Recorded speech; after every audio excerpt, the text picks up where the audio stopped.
Sir, आजच्या पत्रकार परिषदेचे काय नियोजन होते?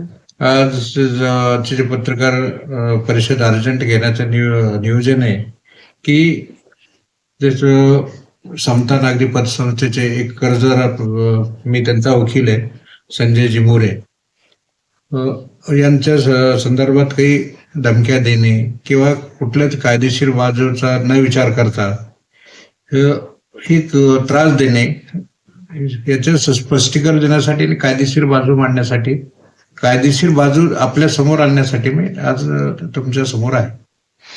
काय प्रकरण होतं, नेमकं प्रकरण काय आहे?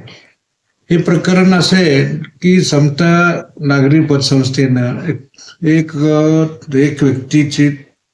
एक व्यक्तीच्या नावावर कर्ज दिलं होतं. ते प्रॉपर्टी तारण होती आणि ते वर्ग 2ची जमीन होती आणि हे सगळं त्या माणसाला वाचवण्यासाठी जुन्या कर्जदाराला, काका कोटे त्याचे चेअरमन आहे समताचे, आणि त्यांचे कर्मचारी यांना कर्ज देण्यासाठी मागे लागले आणि त्या जमिनी पाहणी झाल्यानंतर त्यांना कर्ज देण्याचा प्रस्ताव मांडला. पण यांनी आमचे पक्षकार संजय मोरे यांनी विश्वास ठेवला की हे क्लिअर टायटलची जमीन आहे आणि त्यांना उद्योगासाठी थोडं विस्तारासाठी ती जमीन आवश्यक होती म्हणून त्या बिडकीन त्या रोडवर त्यांनी हे केली. मात्र ही जमीन तारण होती बँकेकडं. त्यांना वाचवण्यासाठी त्याचं NPA अकाउंट बाहेर काढण्यासाठी यांच्या नावानं कर्ज दिलं. ते यांना तर ऍक्च्युअली मिळालंच नाही. आज त्यांच्या नावावर जमीन नाही, जमीन ताब्यात आहे पण नावावर नाही, असं हे झालं होतं. आता हे जे व्यवहार पाहिले की ह्या व्यवहारामध्ये जे सर्च रिपोर्ट दिलेत, त्याचे सर्च रिपोर्ट देणारे वकील हे पूर्णपणे दोषी आहेत. त्यांनी खोटा सर्च रिपोर्ट दिलाय की क्लिअर टायटलची जमीन आहे, असं फसवणूक केली. आज अशी जमीन अशी ठेवता येते का? नाही, ठेवता येत नाही. सगळं इलिगल व्यवहार आहे. त्याचं काय पैसे देऊन सगळे कार्य करायचे ते वकील, ते ऑडिटर त्यांचेच. आता कायदेशीर बाजू म्हणजे हे जे व्यवहार आहे यांचं कर्ज वाटप आहे, याचं ऑडिट रिपोर्ट मध्ये ऑडिटरनं तासेरे मारले त्यांच्यावर की असं कर्ज देता येत नाही. हे सगळ्या कर्जामध्ये बनवावणी आहे, त्याच्यावर आज तासेरे मारलेत ऑडिट रिपोर्ट. तुमच्या क्लायंटची कितीची फसवणूक झालेली आहे? आमच्या क्लायंटची जवळजवळ हितली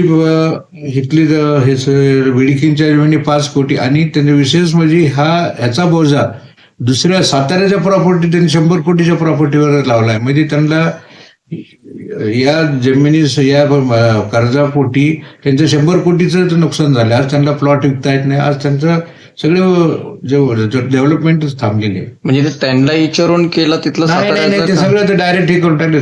कायद्याच्या प्रमाणात जे तारण जमीन आहे त्याच्यावरच तुम्हाला बोजा टाकता येईल. तुमच्या आश्रयाची काही त्याच्यावर सही वगैरे आहे? नाही, फक्त डायरेक्ट तलाठ्याला आणि त्या डेप्युटी कलेक्टरला तिथं पत्र दिलं तहसीलला आणि ते बोजा लावून टाकतो. त्याच्यामध्ये तहसीलदार जिथे त्याच्यामध्ये सामील आहे. आर्थिक व्यवहार करून त्यांनी काही गर्दीत केलेले. तर सर, आता एवढी मोठी फसवणूक झालेली आहे, काय न्यायालयीन प्रक्रिया तुम्ही पुढे चालू? मी आता बरेच त्याचे अपसेट प्राइसच्या संदर्भात हप्त्याचे 10 कोटीची प्राइस आहे, तरी त्यांनी 2 कोटीचं पहिलं घेतलं तर परत दुसऱ्या वेळेस त्यांनी थोडी वाढून घेतली. हे सगळ्या प्रक्रिया आम्ही केल्या. त्यांच्या पोलीस स्टेशनला आम्ही गुन्हा दाखल करायला पैठणच्या कोर्टात 201चा पोलीसचा अहवाल मागितलेला आहे. अशा कायदेशीर प्रश्न मी स्वतः हजर आहे. त्यांचं व्हॅल्युएशन काढताना ते व्हॅल्युएशन रिपोर्ट सध्या बोगस आहे. तिथला ते एक ठरलेला ऑडिटर येतो, त्यांचा व्हॅल्युअर आहे, ते सध्या व्हॅल्यू त्यांच्या जे सांगेल ते व्हॅल्युएशन काढतो. म्हणजे ते सरकारी एका पतसंस्थे हे नाही, पतसंस्थेने नेमलेले आहेत ते. फक्त सर्टिफाईड ऑडिटर आहेत, ऑडिटर आहेत, त्याचे व्हॅल्युअर आहेत, गव्हर्नमेंटचे आहेत म्हणजे, पण खास त्याचे फक्त तेवढेच हे करत होतो. सर, आपण पतसंस्थेवर कारवाईसाठी आम्ही हे ऑडिट रिपोर्ट हे सगळे जोडून ही सहकार आयुक्त पुणे यांच्याकडे तक्रार केली. त्या तक्रारी अनुषंगाने चौकशीचे आदेश दिलेले आहेत आणि 3 दिवसात अहवाल द्या असे DTRला आदेश दिलेले आहेत. सर, प्रकरण कधीच आहे? हे प्रकरण जुनं आहे. हे आमचा वारंवार पाठपुरावा सुरू आहे. हायकोर्टात मॅटर सुरू होते, आणखी जॉईंट रजिस्ट्रार नाशिकला मॅटर होते. और असे मॅटर पहिले होते. पण सर आणखी एक विचारायचं आहे, हे जे पतसंस्थेने हा जो घोटाळा केलेला आहे त्यामुळे जे ठेवीदार आहे त्यांचा असा पैसा बुडण्याचा धोका निर्माण होतो. निर्माण आपले आदर्श पतसंस्था तसं हे समता नागरी पतसंस्था आदर्श पतसंस्थेच्या लाईनमध्ये जावी. असा एकूण समतामध्ये किती कोटीचा भ्रष्टाचार असू असं शकतो? जवळजवळ आम्ही 3 वर्षाचे ऑडिट रिपोर्ट पाहिले आणि त्यावर आम्ही जे कंप्लेंट केली असे 150 ते 200 कर्जदार त्याचे असे व्यवहार आहेत, कुठलं तारण मालमत्ता नाही, त्याचा पत्ता नाही, त्या ह्याचा कुठलं त्याचं व्हॅल्युएशन रिपोर्ट नाही, असे सगळे बोगस कर्ज. मुलगा त्यांचा आणि ते ठरलेले त्यांचे व्यापारी आहेत, त्या अशा मोक्याच्या जागा पाहते आणि मोक्याच्या जागा पाहून त्या असे ते जागा अडप करणे हा त्यांचा हेतू आहे. असं पतसंस्थेला करता येतं का? करता येत नाही. बरे आदर्श घोटाळ्यानंतर हा दुसरा सगळ्यात मोठा घोटाळा आहे. ह्या महाराष्ट्रात गाजला, कारण ह्याचं ठेवी जास्त आहेत, 5,000 कोटीपेक्षा जास्त. त्यांच्या पासून जास्त ठेवी आहेत, एक 1,000 कोटी ठेवी त्यांच्या. समता पतसंस्थेचे किती असे शाखा आणि कुठं कुठं एवढा भ्रष्टाचार असतो? त्यांच्या 40 ते 50 शाखा आहेत पूर्ण मराठवाड्यातून.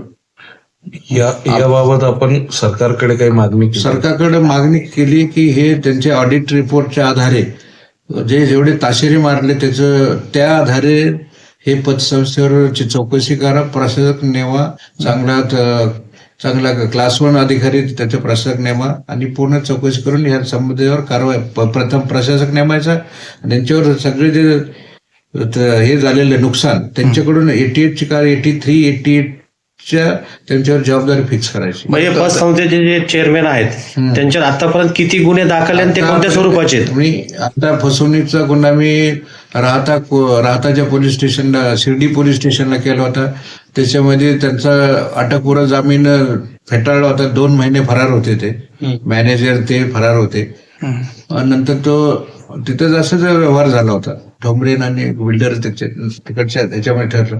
पुन्हा घोडके म्हणून त्यांचं मॅटर मी चालवतो. ते काल परत तुमच्या प्रेसमध्ये घोडके माझेच पक्ष, त्यांच्या हायकोर्टाचं मॅटर मी चालवले आणि हायकोर्टात मॅटर त्यांचं मॅटर रिमांड केलेलं. त्यांचं पण सेम असं सेम आहे. त्यांचं फक्त करोडोच्या प्रॉपर्ट्या पाहायच्या आणि असं कर्ज मागायला आले की त्याच्यावर लक्ष ठेवून लगे पलटी मारून त्याचं तर मेलेल्या माणसाच्या नावावर जमीन त्याच्या भावाच्या नावाची परस्पर ट्रान्सफर केली. सर, यामध्ये काही राजकीय इन्व्हॉल्वमेंट आहे असं वाटतंय? राजकीय इन्व्हॉल्वमेंट काय ते सांगतेच. आता मी एनसीपी तर्फे आहे ते माझा वरदहस्त अजितदादा आहे, त्यांचा मुलगा सांगतो, कारण प्रेसवरून लक्षात आलं. बरं, हे जे कोयटे यांच्यावर काही विनयभंगाचे सुद्धा गुन्हे दाखल आहेत?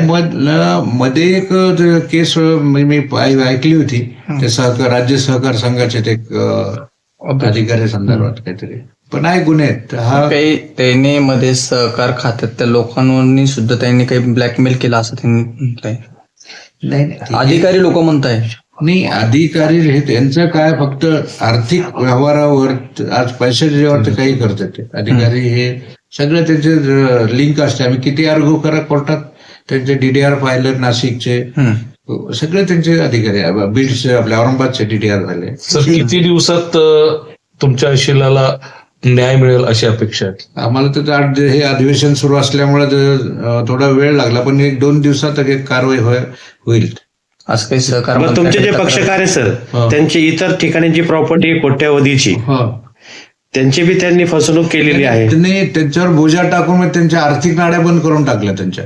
म्हणजे त्यांना दुसरी आम्ही आमचे पक्षकार तयार होते, ते रिलीज करा, मी 5 कोटी एकदम भरून टाकतो म्हणतो. हे कट करतो, 2 कोटी